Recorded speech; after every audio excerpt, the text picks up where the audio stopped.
جہلم سے معروف کالم نگار صدر عوامی میڈیا پاکستان کی جہلم کی نونہال طلبہ نمرہ زاہد سے ملاقات۔ نمرہ زاہد نونہال طالبہ نے 16 دسمبر کے شہداء کو خراج تحسین پیش کرتے ہوئے بسم اللہ الرحمن الرحیم جی، میں اپنے انتہائی پیارے عزیز دوست عبدالغفور چوہان صاحب کے ساتھ موجود ہوں، جن کی پوتی آج ہمارے ساتھ موجود ہے نمرہ زاہد صاحبہ۔ انہوں نے شہدائے آرمی جو پشاور حادثہ ہوا تھا 16 دسمبر کو، ان کی یاد میں انہیں خراج تحسین پیش کرنے کے لیے، ان کے والدین کو خراج تحسین پیش کرنے کے لیے، ان کے لیے صبر جمیل کی دعا کرنے کے لیے اپنے ایک خصوصی کلام لکھا ہے جو ہمیں سناتی ہیں۔ جی نمرہ زاہد صاحبہ۔ اعوذ باللہ من الشیطان الرجیم، بسم اللہ الرحمن الرحیم۔ یہ قربانیاں بھلائی نہیں جائیں گی، یہ قربانیاں بھلائی نہیں جائیں گی، یہ داستان نسلوں کو سنائی جائیں گی۔ السلام علیکم، میرا نام نمرہ زاہد اور میں ایک طالبہ ہوں۔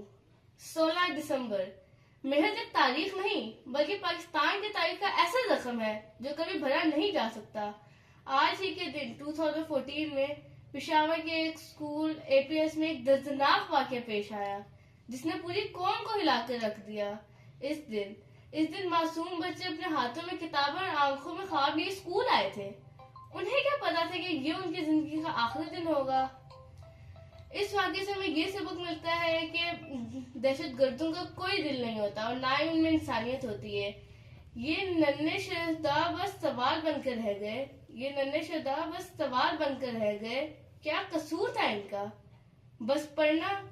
آج ہم ان ننھے شہداؤں کو، آج ہم ان معصوم شہداؤں کو خراج عقیدت پیش کرتے ہیں اور یہ عہد کرتے ہیں کہ ہم ان کے خوابوں کو زندہ رکھیں گے، تعلیم پر عمل کریں گے اور پاکستان کو ایک پرامن ملک بنائیں گے انشاءاللہ۔ آج ہم سب مل کر ان شہداؤں کے لیے دعا مانگتے ہیں کہ اے اللہ ان سب شہداؤں کو جنت الفردوس میں اعلیٰ مقام عطا فرمائے، ان کے والدین کو صبر جمیل عطا فرمائے، آمین۔ پاکستان زندہ باد، پاک فوج پائندہ باد۔ شاباش بیٹا، بہت شکریہ۔ انشاءاللہ تعالیٰ آپ کو پھر ہم تکلیف دیں گے۔ بہت شکریہ نمرہ زاہد صاحب، تھینک یو۔